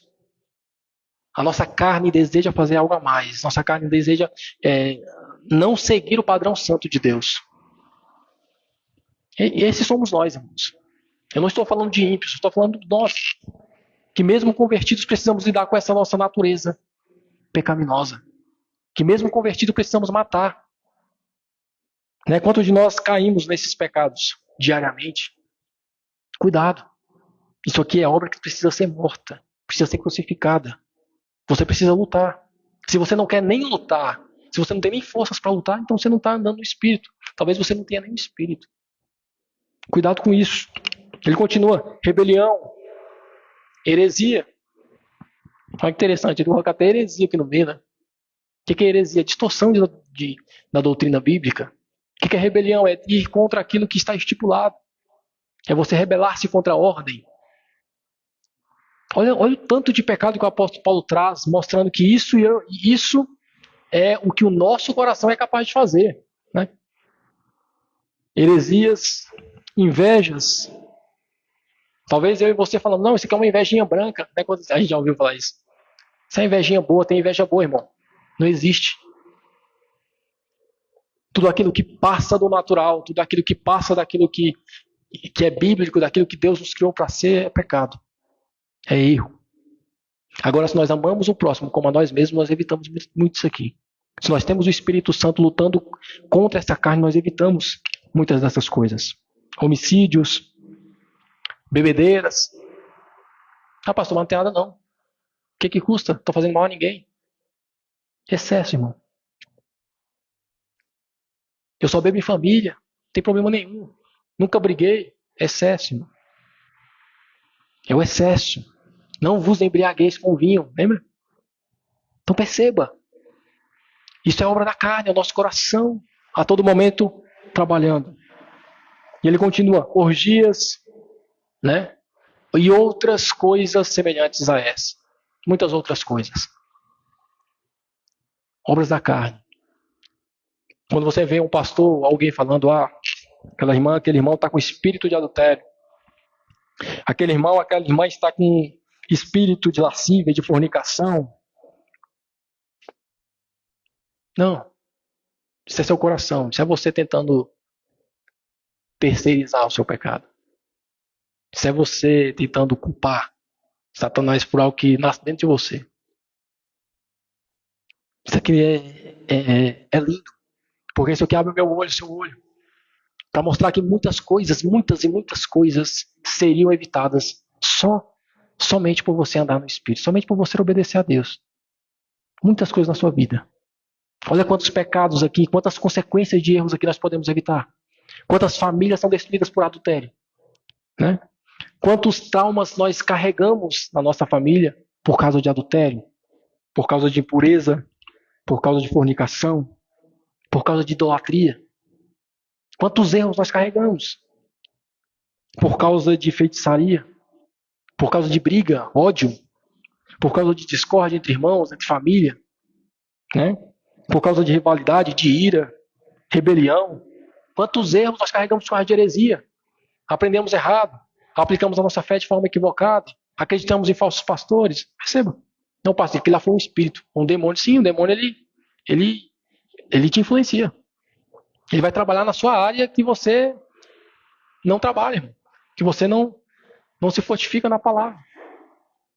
Mas ele não faz isso se você andar no Espírito. Ele não tem poder sobre você. O diabo não tem poder sobre você se você andar no Espírito. Satanás ele não vai conseguir destruir a sua família com adultério se você andar no Espírito. Satanás não vai destruir a sua vida com bebedeira se você andar no Espírito. Satanás não vai destruir a sua vida por heresia se você andar no Espírito. Perceba que aqui não é Satanás, ele influencia demais. Mas aqui começa em você. Começa a sua responsabilidade. Começa em você matar a sua carne e andar no Espírito. Ele finaliza esse verso dizendo: a respeito dessas coisas eu vos falo e eu já vos tinha dito. Quando eu fui na igreja aí, quando eu fui fundamentar a igreja nas Galácias, na região da Galácia aí, eu já vos falei sobre isso. Estou repetindo aqui. Não era nem para vocês estarem com essa rebelião, com essa discussão, com essa dissensão, com essa divisão. Porque isso aqui vocês já sabem. Ele diz isso, como vos já falei outrora. Os que praticam essas coisas não hão de herdar o reino de Deus. Os que manifestam essas obras da carne, isso mostra que você não está andando no Espírito. E aí ele vai continuar. Verso 22 e 23. O contraponto, né? O contrário de você manifestar as obras da carne é você andar no Espírito. E aí ele traz também o fruto do Espírito. Ele vai dizer, mas o fruto do Espírito é amor, alegria, paz, paciência, benignidade, bondade, fé, brandura, temperança. Contra essas coisas não há lei. Eu acho interessante aqui que ele diz o fruto no singular, né? O fruto é como se você tivesse um Espírito Santo, o Espírito Santo desse fruto. E nesse fruto existem várias facetas. Né? Alguns teólogos trazem a imagem até como se fosse uma tangerina, uma mexerica. Né? É um fruto que tem vários gominhos, né? Várias partes. E ele diz aquele que tem o fruto do Espírito, mas o fruto do Espírito é amor. E aqui no original grego, irmãos, todos esses frutos estão ligados ao amor. Todas essas caracterizações de fruto estão ligadas a esse primeiro, que é o amor. Porque é amar a Deus sobre todas as coisas e amar o próximo como a si mesmo. E ele diz, amor, alegria, porque quando você ama, você é alegre. Alegria, paz, porque quando você ama, você tem paz. Não só a física aqui que nós temos, mas a paz que excede todo o entendimento. Você sabe que tudo está nas mãos de Deus. Ele fala sobre paciência. O amor, ele é paciente. O amor tudo suporta. Lembra? O apóstolo Paulo escreve isso no cartão aos Coríntios. O amor, ele é paciente. O amor traz benignidade, que parece muito com a bondade, né? São termos equivalentes. Bondade, fé. Você tem fé naquilo que lê, naquilo que estuda. Essa fé aqui não é a fé que salva. Porque quando você tem o Espírito, você já teve a fé que salva. É a fé que você que o Espírito Santo te dá de tudo aquilo que você vê, tudo aquilo que você tem em contato a respeito de Deus, você crê. Se você estuda a palavra de Deus, você crê naquilo. Se você ouve uma pregação, você vai crer naquilo. Se você ouve um louvor, você crê naquilo que está sendo dito. Isso é fruto do Espírito, fé, brandura, temperança, controle, domínio próprio, né? Contra essas coisas não há lei. Porque tudo isso aqui é o contrário daquilo. Tudo o que o Espírito Santo faz é contrário às obras da carne. E tudo que as suas obras da carne faz ou são manifestas vai contra isso. Se você é um homem que é idólatra, que faz feitiçaria, que tem discórdia, você não tem paz, você não tem alegria, você não tem amor, você não tem paciência, você não é um homem bom, você não tem fé, você não crê em nada. Perceba? O Espírito, ele é contra a carne. É a carne contra o Espírito. E nós não fazemos o que queremos. Porque há essa luta, né, essa briga constante. Então o fruto do Espírito aqui é o caráter de Deus. É o caráter de Cristo sendo manifesto na sua vida. Quando você ama o seu próximo, quando você se coloca no lugar do seu próximo, você está mostrando para aquele próximo que você tem Cristo, você tem a mente de Cristo. Que Cristo vive realmente em você. Né? O fruto do Espírito aqui é a expressão externa da obra do Espírito Santo na sua vida. Porque a expressão interna é a conversão. A expressão externa é o fruto da conversão. É o fruto do Espírito. Assim como o Espírito te convence do pecado e te salva, ele gera frutos em você. Isso o apóstolo Paulo está dizendo. Jesus ensinou que a frutificação é evidência de permanência nele. Lá em João 15, né? Vocês serão meus discípulos se permanecerem em mim. Né? Vocês darão frutos se permanecer enxertados na videira. Se vocês permanecerem em mim, é que vocês dão fruto. Isso mostra, se você dá fruto, você está em Cristo. Está andando no Espírito. Então nós precisamos pedir ao Espírito Santo que produza esses frutos em nós. Nós precisamos matar essa carne e ao mesmo tempo orar a Deus para que esses frutos do Espírito sejam manifestos na nossa vida. Que nós consigamos tanto matar a carne como expressar esse fruto do Espírito. Essas facetas desse fruto do Espírito na nossa vida. Nós precisamos identificar as áreas da nossa vida onde nós precisamos crescer, onde nós precisamos frutificar e confiar no trabalho do Espírito. Confiar no trabalho de Deus. É isso que o verso 22 e 23 está nos dizendo. O verso 24 e 25 diz o seguinte: pois aqueles que são de Cristo já crucificaram a carne com as paixões e concupiscências. Se vivemos pelo Espírito, andemos também no Espírito. Aqueles que verdadeiramente pertencem a Cristo não estão mais, irmãos, andando sob o pecado. Não estão mais sob o domínio do pecado. Não estão mais escravos do pecado. Não são mais subjugados pelo pecado. Quantas vezes você vê pessoas ex-alcoólatra, ex-adúltero, ex-feiticeiro, ex-idólatra? Quantas? Por quê? Porque esses pecados não têm mais poder sobre aqueles que estão em Cristo Jesus. Esses pecados não têm mais poder para fazer você ficar cativos a eles. Quando você tem o Espírito Santo sobre a sua vida, sendo guiado pelo Espírito Santo, você se torna ex-manifestação da carne. Pastor, eu amava tanto e ainda amo. Mas eu evito, eu fujo. Eu parei de beber, mas eu não posso ver. Eu não passo nem em frente ao bar. Sim, irmão, tá certo. Ninguém falou que Cristo, a partir do momento que te converte, ele tira as suas vontades. Não. Ele te dá um espírito que te faz suportar o pecado. Que te faz lutar contra esse pecado. É isso mesmo. Pastor, mas eu não consigo. Eu estou envolvido em feitiçaria o tempo todo e eu fugi disso. E agora eu não consigo, eu cortei relações. Eu não vejo mais. Eu doei meus livros. Cortei relação com pessoas. É o correto a se fazer, irmão. Não brinque com a sua carne. Não brinque com o seu coração. Não brinque com os seus desejos. Porque os seus desejos, eles são manifestos em obras que não herdam o reino de Deus. É isso que o apóstolo Paulo está dizendo. E quando nós recebemos Cristo como nosso Senhor e Salvador, quando nós confessamos a Cristo como nosso Senhor e Salvador, nós experimentamos uma nova natureza, que é movida por esse Espírito Santo. Aí essa velha natureza, ela continua, porém ela perde força. Essa velha natureza, ela continua. As nossas paixões e concupiscências continuam, porém ela perde força. E nós crucificamos, nós matamos. É o que Cristo diz. Quem quer vir após mim, negue-se a si mesmo. Tome a sua cruz e siga-me. Negue quem você é. Pastor, eu sou um cara irado. Eu sou uma pessoa que não leva desaforo para casa. Negue-se a si mesmo, irmão. Eu não estou dizendo para você de um dia para o outro parar de ser irado. Não estou dizendo para você controlar a sua ira. Para você matar a sua ira, crucificar a sua ira. Eu sou um homem cheio de concupiscências e paixões, pastor. Sim, mortifica isso. Não é por isso que você deixa de ser crente. O crente tem desejos pecaminosos, porém ele mata. Ele não dá fruto.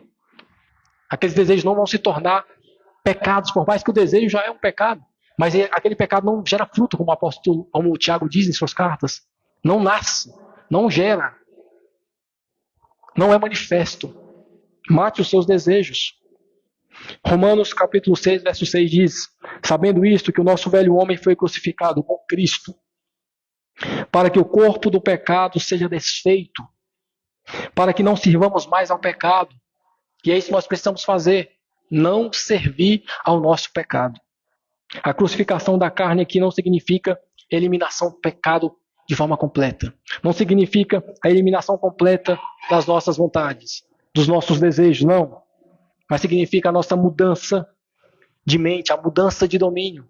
Agora quem está no controle não é mais as minhas vontades, eu tenho vontade. Mas quem está no controle é Cristo. Quem está no controle é o Espírito Santo. Quem está no controle é Deus. Agora eu sou guiado não pelas minhas vontades, mas por aquilo que está escrito. Não só de pão viverá o homem. Não vou ser guiado pela minha fome, como Cristo diz, né? Para Satanás. Estou com fome? Estou. Mas não é por isso que eu vou transformar essas pedras em pães. Porque não é só de pão que vive o homem. Mas a palavra, dos conselhos do Espírito Santo. Então a crucificação da carne não significa que você deixa de ter vontade de pecar.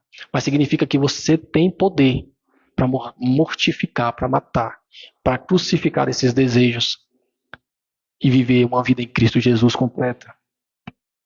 Viver no Espírito aqui envolve compromisso, envolve disciplina. Não acho que é viver por motivação. Não acho que você vai acordar todos os dias querendo estar em Cristo, não. Mas a Bíblia diz que nós precisamos estar preparados para vencer o dia mau. Estar de pé diante da provação. Para vencer o dia mau. E o dia mau é esse dia. É um dia que nós não estamos bem. É um dia que os nossos pecados vêm à tona. Os nossos erros, os nossos desejos querem a todos os momentos nos sufocar, nos fazer pecar.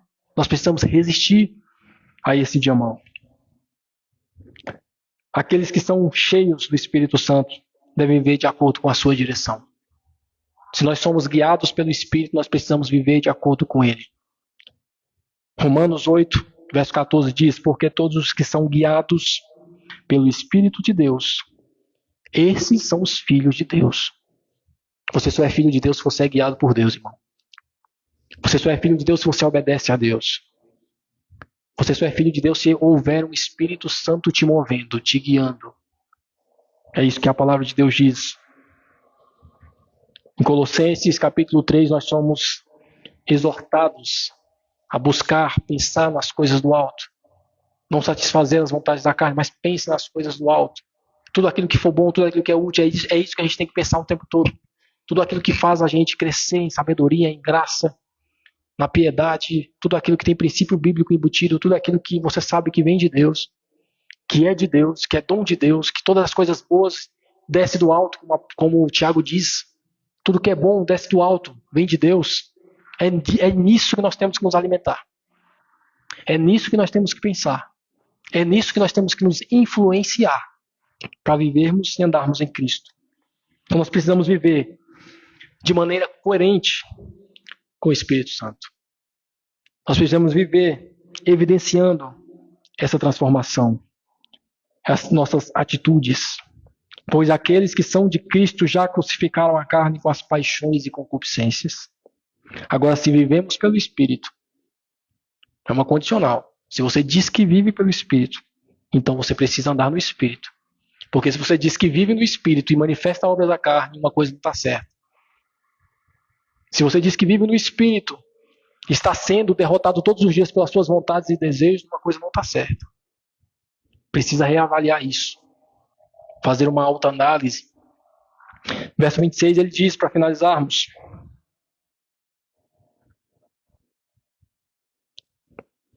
não sejamos ávidos da vanglória, provocando uns aos outros, invejando uns aos outros. A vanglória aqui é a busca excessiva por honra, uma busca excessiva por reconhecimento, por uma admiração. Ele está dizendo no contexto dos judaizantes, nós podemos trazer para nós também. Não sejamos ávidos, não temos essa vontade. A vanglória é um pecado, irmão, que corrompe o coração. Um pecado que nos leva a nos comparar com uma aprovação humana, a nos colocar à prova com a aprovação de homens, a querer que pessoas nos olhem de forma diferente, querer que as pessoas nos coloquem no pedestal, no lugar mais alto, onde nós não devemos estar. E não somos, que somos pecadores, somos pó. Independentemente de quem é pastor e de quem é membro, somos iguais, somos membros do corpo de Cristo. Né? A primazia, o rei é Cristo, não somos nós. Vanglória é excesso de honra. Quantas vezes, né, nós vemos isso nas igrejas? Vamos honrar os nossos pastores, vamos honrar os nossos líderes, vamos dar a glória que eles merecem. Nós não merecemos glória nenhuma. A glória que merece é Deus. Não sejamos ávidos de vanglória, provocando uns aos outros, invejando uns aos outros. O apóstolo Paulo está dizendo. No contexto, né? Estava acontecendo naquela igreja. Estavam brigando por isso. A vanglória é esse pecado, essa provocação, essa ação de incitar, de irritar, desafiar outra pessoa. Invejando uns aos outros. O que é invejar uns aos outros? É você se colocar numa situação de causar inveja. É você querer estar no lugar onde as outras pessoas invejam. É você provocar a ira daquelas pessoas sobre você. Tem gente que gosta de fazer isso. Tem gente que gosta de se colocar como uma pessoa a ser invejada. Isso é o quê? Nosso coração trabalhando. Né? É o nosso coração mostrando aquilo que há de ruim. Provocação revela um coração amargo. Revela um desejo de ver os outros falharem. De ver os outros sendo menor que você. Você sendo superior a eles. A inveja é um sentimento de ressentimento. Né? Um ressentimento, amargura em relação ao bem de outra pessoa. Você não consegue ver uma pessoa ser melhor que você. Você não consegue ver a pessoa estar vivendo uma vida melhor que você, ter um casamento melhor que o seu. E que muitas vezes não é nem melhor, é que você enxerga somente o exterior. É você não ter capacidade de aceitar que existem pessoas melhores que você, que fazem coisas melhores que você. Isso é inveja. É um desejo egoísta, muitas vezes, de possuir o que o outro tem. É não se contentar com aquilo que você tem. Não se contentar com aquilo que Deus te deu. É ser rebelde. Né? Estar insatisfeito, insaciável com aquilo que Deus já te deu. Com aquilo que Deus está te dando. É um desejo egoísta aí de possuir aquilo que não é lícito a você. Então inveja é isso. E em vez disso nós precisamos buscar promover a honra de Deus. Promover a honra de Cristo. Dar glória a Cristo, dar glória a Deus. Né? Dar glória a quem merece glória, que são eles. Nós precisamos promover o crescimento espiritual do próximo. Em vez de provocar um ao outro, vamos ser o último. Não é isso que Cristo diz? Os últimos serão os primeiros. Coloque o outro como o primeiro na sua frente. Seja servo. Não foi o próprio Deus encarnado que se ajoelhou e lavou os pés dos seus discípulos? Homens cheios de pecado, cheios de erros, mostrando ali servidão, mostrando como deveria fazer. É maior aquele que serve, não aquele que provoca, não aquele que inveja um ao outro, não aquele que se vangloria. É isso que o apóstolo Paulo está dizendo. Em vez disso, busque promover a honra do seu irmão, busque fazê-lo crescer em graça e em conhecimento. Precisamos combater essa vanglória que muitas vezes está dentro da própria igreja. Muitas vezes nós queremos e invejamos não os que estão de fora, mas aqueles que estão dentro. Dentro da própria igreja existe isso. Nós precisamos cultivar essa humildade que Cristo nos pregou. Precisamos reconhecer que todos os nossos dons e talentos vêm de Deus. E Ele distribui os talentos da forma que Ele quer, em quantidade que Ele quer, como nós temos estudado em Mateus. Nós precisamos entender isso, combater essa vanglória, essa falsa humildade. Né? Precisamos superar a provocação, né? Praticar aqui a gentileza, a paciência, a compaixão. Precisamos vencer a inveja, que se não for um dos maiores pecados que está dentro da igreja, se não for o maior, é um dos maiores. O povo brigando por inveja, brigando por cargos, brigando por salários, por posições, por funções, invejando-se em famílias. Precisamos combater isso. E ao invés de cultivar a gratidão por Deus, né, nos contentar com aquilo que Deus nos deu. Nos colocar onde Deus nos colocou. Entender que o nosso lugar é ali, exatamente onde Deus nos colocou. E Ele, que é Deus, sabe melhor do que nós, onde nós devemos estar, o que nós somos e onde nós precisamos trabalhar. Nós precisamos entender isso. Para finalizar essa noite, fazer algumas conexões com a vida atual, bem rápido, para não estender muito. Primeiro é que o mundo moderno ele exalta os desejos da carne. O mundo moderno ele exalta essas manifestações da carne. Ele exalta, porque o mundo jaz no maligno.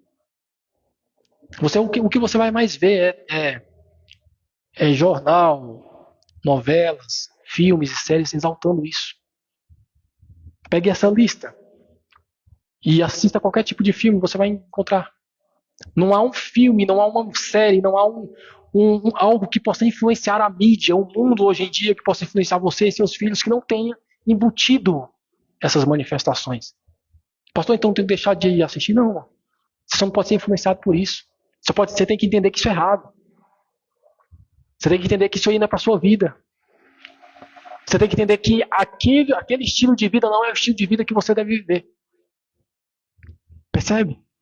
O mundo, ele diz, ele te influencia, ele mostra como algo natural. É natural você trair sua esposa, sua mulher. É natural você trair seu marido. É natural você se divorciar. É natural você ter relações antes do casamento. Tudo é natural. Não, não é natural. Isso é o mundo tentando te corromper. Isso é o espírito, né? É o que a Bíblia diz. O espírito do anticristo que jaz no mundo, que jaz nos filhos da desobediência. O mundo tenta fazer isso, mas você precisa entender que você não vive de acordo com o mundo, você vive de acordo com Cristo, com Deus, com o Espírito. Né? O egoísmo, imoralidade, ira. Porém, nós somos chamados ao quê? Nós somos chamados a quê? A ser diferentes. A ser candeia, né? No meio da escuridão. A ser sal. Nós somos chamados a ser um povo santo, separado, para viver nesse mundo tenebroso. Então, em casa, no trabalho, na escola, igreja, precisamos demonstrar frutos do Espírito. Precisamos perdoar quem ofendeu, parar de ter inveja em quem nós temos, vanglória, provocar. Precisamos parar com isso, irmão. A igreja de Deus tem que ter tempo para isso. Isso aí é imaturidade espiritual. Isso é viver de acordo com uma vida imatura. Uma vida que não é focada em Cristo. Nós precisamos parar com isso. Para nós concluir, fazer uma aplicação prática. Para a gente finalizar. O chamado aqui de Gálatas, capítulo 5, é claro. Viva no Espírito e ao mesmo tempo mate a carne. Se você for viver no Espírito e não matar a carne, uma hora você vai perder a luta. Se você matar a carne e não viver no Espírito, uma hora você vai perder a luta. O correto é fazer as duas coisas. Matar a carne e viver no Espírito. Este é o caminho para glorificar a Deus nos seus corpos. Esse é o caminho para ser um homem e uma mulher testemunho de Deus. Então identifique as áreas da sua vida onde o Espírito Santo está lhe chamando a crescer, onde o Espírito Santo está te mostrando o fruto que você precisa dar. Identifique essa área e trabalhe nisso. Se esforce nisso. Isso é a sua responsabilidade. Faça por onde? Estude a palavra, se debruça, ore a Deus e o fruto do Espírito vai aparecer. Você vai conseguir matar a sua carne. Ore atuando nessa vida. Atuando nessa área da sua vida. Não somente ore, mas atue. E não somente atue, mas ore. Que você vai conseguir vencer a sua carne e vai conseguir viver no seu espírito. Que Deus possa nos capacitar a andar nesse Espírito Santo e a crucificar a nossa carne, a cumprir a lei, como o próprio apóstolo Paulo traz nessa carta. Amém? O verso 6, capítulo 6, que é o último capítulo, nós vamos continuar praticando ou aprendendo a prática daquilo que o apóstolo Paulo está nos trazendo. Vamos aprender muito ainda. Eu agradeço a oportunidade, convido o grupo de louvor.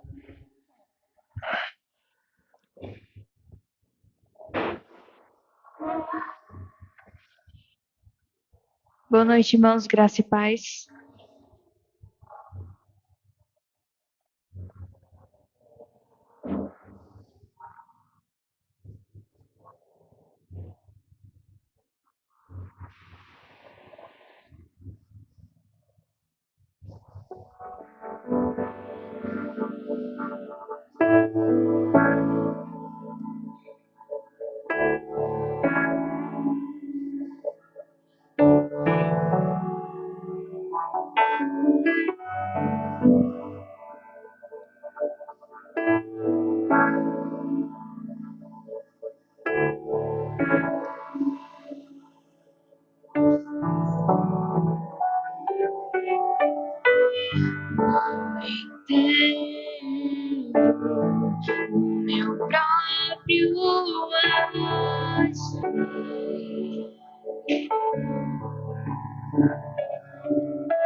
Sem tua graça, o que seria de mim?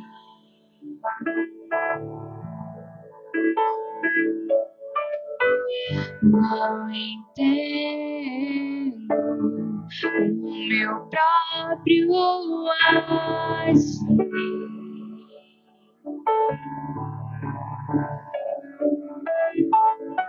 Sem tua graça, o que seria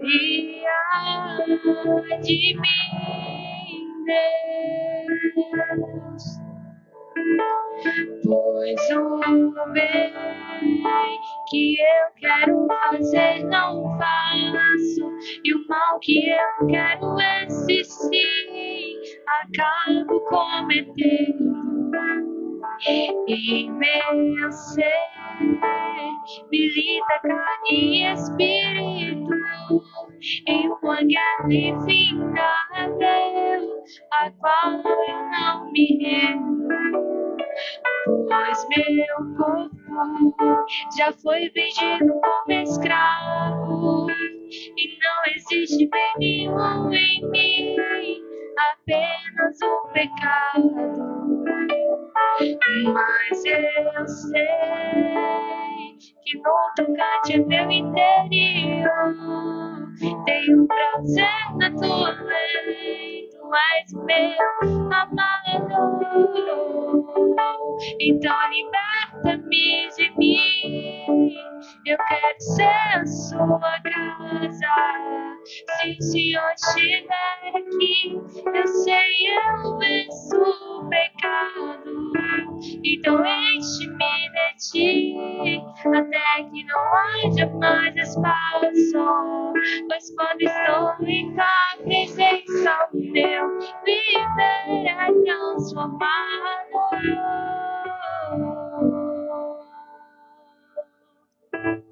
Essa oportunidade.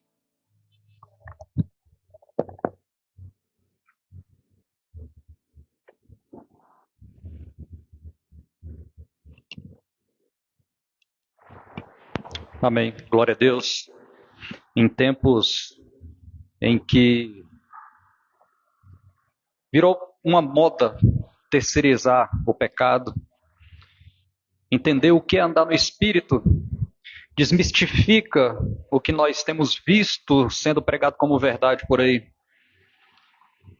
Um exemplo é a questão da maldição hereditária, uma heresia que tem sido pregada, em que considera que o pecado vem passando de uma geração para outra, e a palavra que nos foi ensinada essa noite: andeis no Espírito e não satisfareis os desejos da carne.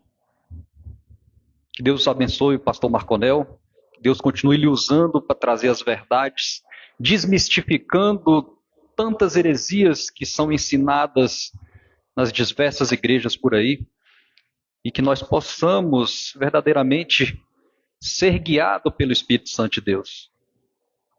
Fazer aquilo que o Espírito Santo de Deus nos aponta, e assim que a nossa vida seja testemunho do que Deus tem feito por nós e através de nós. Deus abençoe a cada um de nós, para que andemos em espírito e em verdade, fazendo a vontade de Deus em nossas vidas. Meus irmãos, nós estamos encerrando, mas antes eu gostaria de convidar a todos a participarem todas as quintas-feiras do estudo expositivo ministrado aqui na Igreja O Caminho, situado na quadra 10, lote 15 do setor oeste do Gama, na Avenida Comercial. Toda quinta-feira às 20 horas, também é transmitido aí pelas redes sociais. Mas é importante que estejamos presentes, porque podemos participar de uma forma mais ativa, tirando as nossas dúvidas e participando também de forma presencial desses estudos. E todo domingo, a partir das 18 horas, nos reunimos aqui para glorificar o nome do Senhor, para cultuar, para ouvir a voz do Senhor e falar com Ele também através das nossas orações, louvores. Serão todos bem-vindos e participem. Amém? Vamos encerrar, vamos ficar em pé, vamos orar a Deus, assim como nós iniciamos esse culto em oração e adoração, nós encerraremos também em oração e adorando a esse Deus que é digno de honra, de glória e de louvor. Querido Pai, nós te agradecemos, ó Deus, por tudo que foi feito aqui nesta noite, por todas as palavras ministradas conforme a tua vontade. Nós te pedimos, ó Deus, que o Senhor nos ajude a prosseguir, que o Senhor nos ajude, ó Deus, a cumprir o que o Senhor estabeleceu. Que o Espírito Santo de Deus que habita em nós continue, ó Deus, a nos orientar, a nos guiar, a nos mostrar o caminho em que devemos andar. E assim, ó Deus, que nós possamos estar contigo na eternidade para todo sempre. É o desejo do nosso coração. Nós te pedimos também, ó Deus, que o Senhor abençoe essa semana que se inicia, que o Senhor, Deus, esteja sempre conosco, nos amparando, nos sustentando e mostrando, ó Deus, as tuas verdades. Abençoa o teu povo, que nós estejamos sempre na tua presença, em nome de Jesus. Amém e glória a Deus. Está encerrado, irmãos. Tenham uma semana abençoada.